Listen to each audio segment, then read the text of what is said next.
put on my clinician's hat first, because it is my culture, my story. I'm a heart surgeon.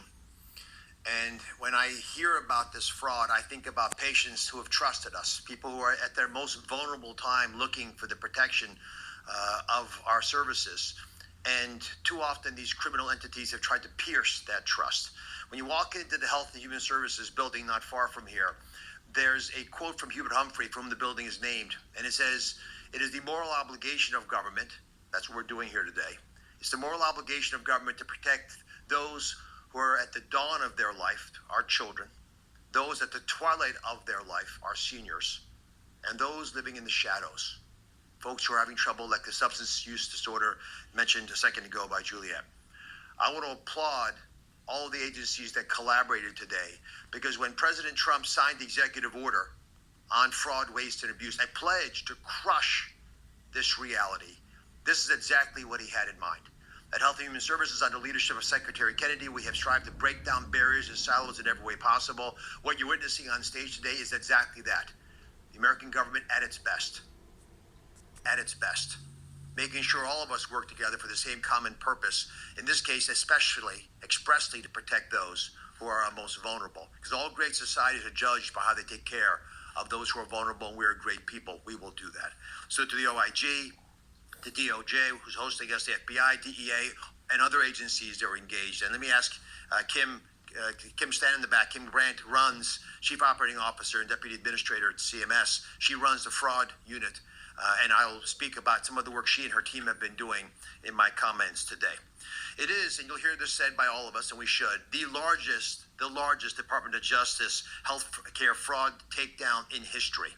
The fact that it's even possible that you could have $15 billion to play in this endeavor is shameful. But that's how we're being attacked now, and it's not done by small-time operators. As you're hearing about and you will read about, these are organized syndicates who are designing to hurt America. And why do they hurt our healthcare system? Well, CMS is probably the largest target of all, responsible for about $1.7 trillion of disbursements. So it's a big target on our side. And they can pierce the veil of protection by just getting identifier numbers from our seniors or Medicaid recipients or others. And thus use those tools, use you, the American people, to hurt us. What we're doing today is changing the paradigm. Not just going after bad guys and putting them behind bars, but actually getting ahead of these schemes so the money never leaves our bank account. Because by the time we find out that these criminals have stolen and the money has left the building, it's already offshore somewhere in some foreign country's vaults where foreign leaders are rejoicing in the fact they took advantage of the American people. That's why we use the word crushing fraud, waste, and abuse. Because this is not just a nice thing to do in an accounting pickup that we can claw back money. It doesn't happen that easily. And this is a modern era.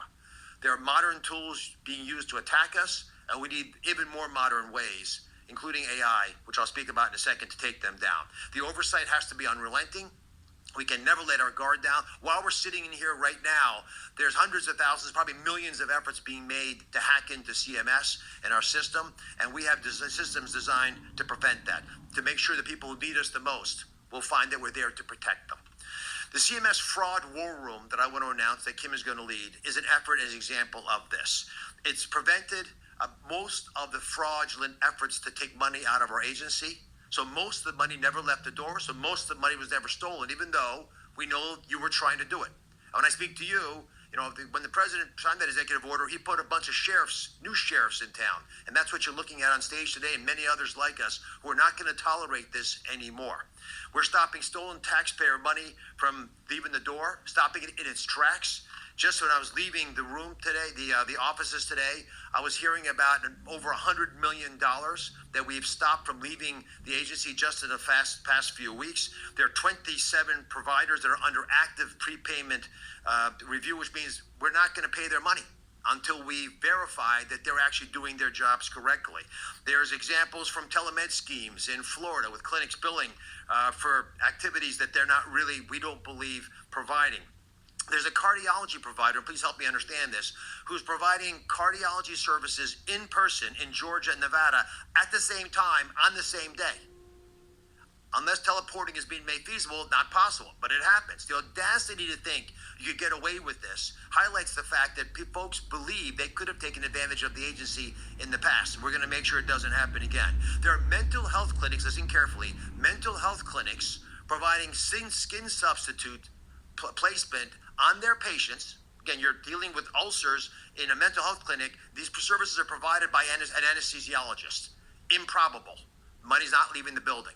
You're going to have to prove to me that there's a clinical benefit of a psychiatrist telling an anesthesiologist to put a surgical graft on a patient. It's not going to happen. We need your help. That's my big plea. We need your help, the American people. Why? Over half of the whistleblower tips that we get are for healthcare fraud, and over half of the fraud against our government is in healthcare.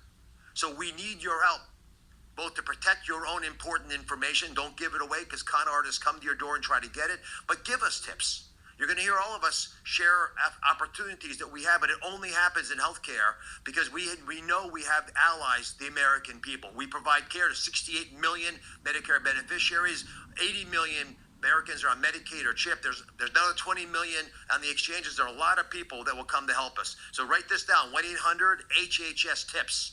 1-800-HHS-TIPS. We have the URL, obviously, if you go to our website as well. And I'll leave you with one last thought.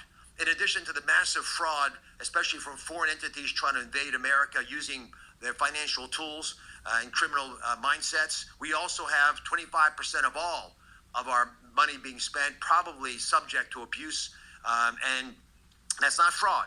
This is abuse and waste. Money not being used wisely. We just launched a new model called Wiser with the Centers for Medicare and Medicaid Innovation under Abe Sutton that is looking at ways for us to identify inappropriate use of services that are wasteful and should not be offered to the American people because they could hurt them, and they're certainly not providing value for these wonderful Americans whose health is being taken advantage of to generate higher savings, higher revenue rather for providers. We're not going to tolerate it anymore. We're going to use data analytics, real-time monitoring, and unhesitating and unwavering pursuit of the law to make sure this happens. I want to thank my colleagues on the stage and their agencies for all the wonderful work you have done. God bless you.